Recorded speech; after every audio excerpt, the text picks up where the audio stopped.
بسم اللہ الرحمن الرحیم۔ السلام علیکم۔ امید ہے آپ سب خیر خیریت سے ہوں گے اور الحمدللہ میں بھی خیریت سے ہوں۔ اور آج انشاءاللہ جو ہم سبق پڑھنے جا رہے ہیں وہ آپ کو ابھی تک کسی نے نہیں بتایا ہوگا۔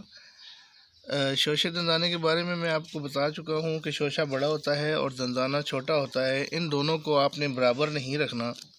جیسے ایک سمپل سا لفظ ہم لکھتے ہیں، نون کے ساتھ دال جوڑتے ہیں، تو اس میں یہ جو نون ہے اس کی یہ چیز جو ہے یہ دندانہ ہے، اور یہ جو بڑی چیز ہے اوپر کی طرف ہے یہ شوشہ ہوتا ہے۔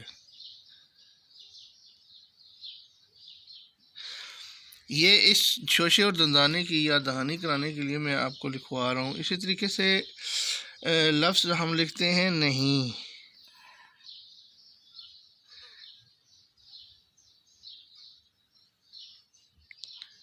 اب اس میں دیکھیں کہ یہ اوپر کی طرف یہ جو بڑا ہے یہ شوشہ ہے، یہ جو ہے یہ شوشہ ہے، اور لفظوں میں شوشوں کی تخصیص بہت ضروری ہے کہ یعنی کہ آپ نے شوشے کو علیحدہ کر کے لکھنا ہے اور دندانے کو علیحدہ کر کے لکھنا ہے، پتہ لگے کہ دندانہ کون سا ہے اور شوشہ کون سا ہے، اسی سے لفظ کی صحیح سمجھ آتی ہے۔ ہم لفظ لکھتے ہیں، جیسے لفظ ہوتا ہے پیش رفت، اکٹھا لکھ دیتے ہیں،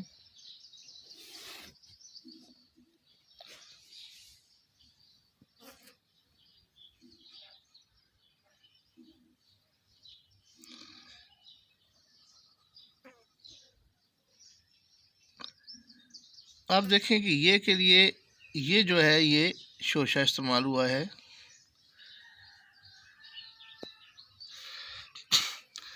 اور اسی طریقے سے اگر ہم لفظ لکھتے ہیں، اچھا الف بعض اوقات یہ ہوتا ہے کہ جب شروع میں آتی ہے تو لائن کو ٹچ کرتی ہے اور بڑی ہوتی ہے، جیسے لفظ ہم لکھتے ہیں آوان، یہ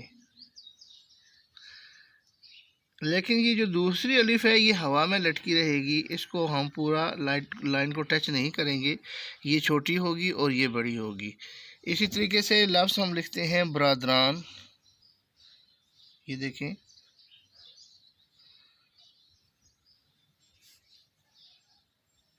اور یہ جتنی بھی الف ہوں گی درمیان میں یہ اوپر رہیں گی، یہ کبھی بھی لائن کو نیچے ٹچ نہیں کریں گی، کیونکہ اگر ہم لائن کو ٹچ کرتے ہیں تو یہ رے کے ساتھ ٹچ ہو جائے گی اور یہ پھر بری لگے گی۔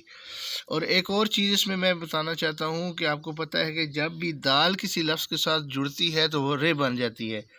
اب یہ دیکھیں کہ جیسے سب سے پہلے میں نے یہ لکھا ہے، یا بے کے ساتھ دال لکھ کے دکھاتا ہوں، یہ دیکھیں، یہ دیکھیں، یہ لکھنے میں یہ رے ہی ہے، لیکن یہ ہے کہ جب یہ کسی لفظ کے ساتھ لکھی جائے تو یہ دال بن جاتی ہے۔ جیسے یہ دیکھیں سین کے ساتھ ہم یہ دال جوڑ دیتے ہیں، صدا لکھتے ہیں لفظ، تو یہ رے کی شکل ہے، یہ بالکل رے کی شکل ہے، صدا ہم نے لکھا ہے، ہمیشہ اس کا مطلب ہے۔